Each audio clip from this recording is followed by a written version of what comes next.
In time, and we're coming to you live from Johannesburg in South Africa. Join us in conversation on our social media platforms. That's on X, Instagram, and subscribe on YouTube at Channel Africa 1, on Facebook at Channel Africa. You can also send us your comments and voice notes on +27 83 288 6684 #Africa Update. Africa Update on Channel Africa.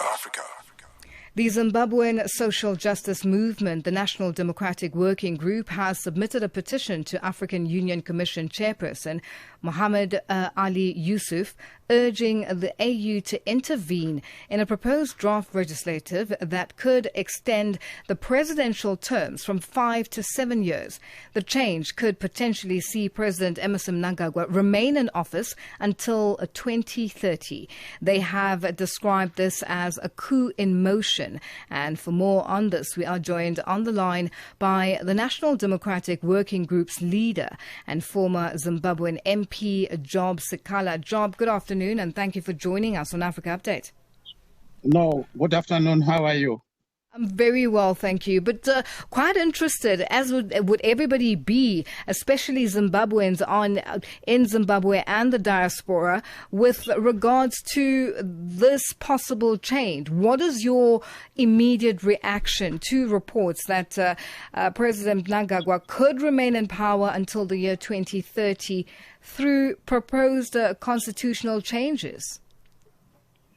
Like the majority of all Zimbabweans, there is a complete despair in the nation of Zimbabwe over the entrenched dictatorship by Emmerson Mnangagwa's government.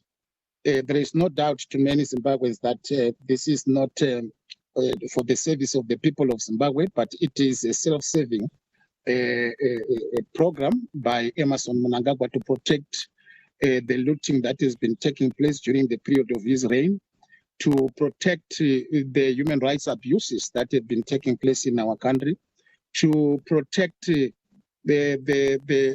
elite that has been owning Zimbabwe at the expense of the majority of our people.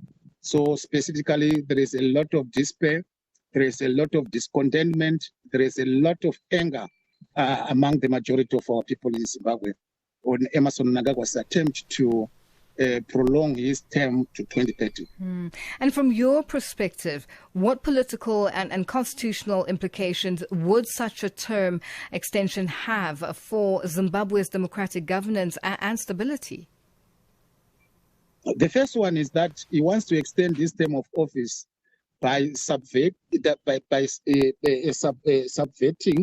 the constitutional provisions that requires such an act to be implemented after putting it to the referendum. It needs to pass the test of the masses of our people, which he is avoiding. That is the first fundamental question that we have. But however, as in Zimbabwe, there is no any internal remedy that we are able to obtain, especially from the institutions of the state, which have been created to give the balance of governance in our country, such as the judiciary, on the basis that all the institutions in our country are captured institutions. So we will find a maneuver to find other avenues for us to be able to get remedy on the democratic onslaught that we are currently facing in our country. Now, your group has petitioned the AU, that's the African Commission Chairperson. What specific intervention or action are you asking the AU to take at this particular stage? And just, is it even a possibility that the AU would be able to intervene? The first thing is that we have asked the African Union to invoke its own articles and its own protocols in as far as its member states are concerned. All the members who we have signed the African Charter are obliged to follow what the African Union is all about. The first thing being that no any state can act outside the parameters of the requirements of the African Union. So the Constitutive Act of the African Union gives us the right to raise the issues when we see that there is a violation of the provisions of its own articles in terms of the Constitutive Act. And the Constitutive Act of the African Union, in terms of Article 30, provides that there should be no any unconstitutional change of government in its member states. How did they define the unconstitutional change of government, which in short is committing a coup in short terms? They later clarified that at the Lome Declaration in the year 2000. The first one being a military takeover.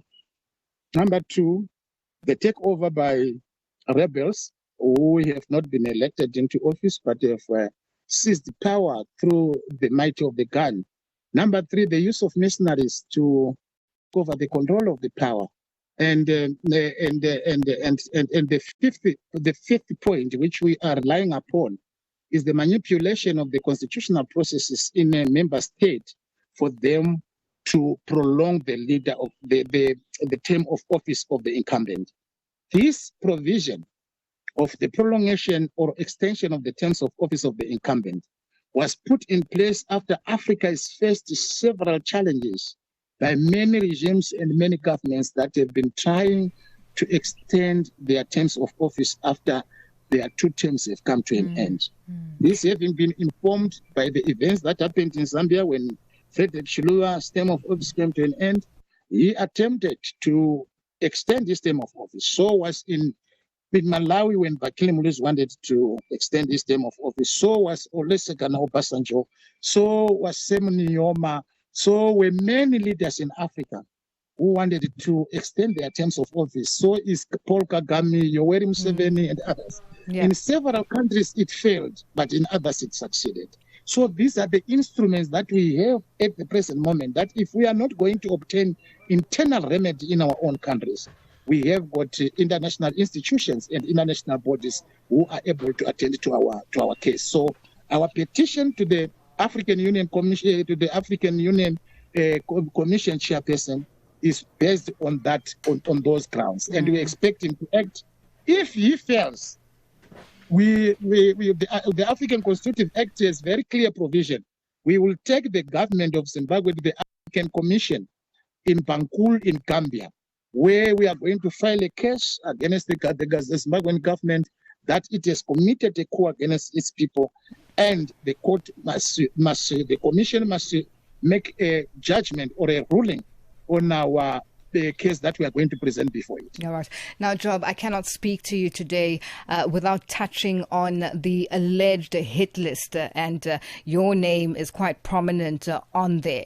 What's your response to this, and especially after the loss of life of the young man in Mabopane, in Pretoria, in South Africa, where there is an alleged hit list, and you are also part of in that list? Your take on this? Yeah, very true that the Zimbabwean government has been organizing my assassination. They have talked to my relatives, including my uncle and my other relatives back in Zimbabwe, that they must keep away from me, for they intend to cut off my head and there might be collateral damage. That message is very clear. It has reached me, and I've got the names of those members of the Zimbabwean Central Intelligence Organization who approached my relatives, both here in South Africa and also back in Zimbabwe, telling them that we want to assassinate Job Scala, so keep away from him, so that when we execute it, you won't be part of the collateral damage. This has been, one of the things that we have been raising with the African Union, that there is a loss of life and serious repression and the abuse of human rights in our country on the basis of those who are opposed to 2030. But however, having heard this after they assassinated Kudzai Saruwaka a week ago in Pretoria, it is very clear that these people are very serious to carry out their threats. It's not just an empty threat, but they are going to make sure that they are going to carry it out. I have advised quite a number of many international bodies and a number of many human rights organizations. Here in South Africa, I'm being kept by the international community. I'm not on my own. So I think the international community that is also taking care of myself, where I am staying. I have also advised them of the intention of the Zimbabwean regime to eliminate my life. And what sort of response are you getting from this international community and everyone that you've advised of this hit that has been put on you? They are enraged. They are going to take action, and they are going to make this thing not just a small thing. It is going to be a huge thing. Let them just do it, and then you will see how the world will react to that. Let them just try and attempt to do that. And also, like what I've told you, I am being kept under the international community where I am, and they cannot just have one of their guests being assassinated on their own eyes. Care to share any of the details of how they will intervene, as in the international community? By specifically bringing the Zimbabwean government responsible for my assassination. Secondly, by dragging it to the international bodies to discuss the assassination of political opponents of the Emmerson Mnangagwa regime. Yeah. And also not only that, by also making sure that Zimbabwe is isolated throughout the country. You know, there is no one who wants to be associated with the rogue regime. And if they are continuously carrying out these political assassinations, there is no doubt that the whole world will slap measures against them to stop the nonsense of killing innocent people on the basis of opposing their tyrannical and authoritarian. Well, Job, we have run out of time. Thank you so much for joining us, and this needs more time for this conversation. But thank you for indulging us on Africa Update. We'll leave it there for today. Thank you very much. Thank you.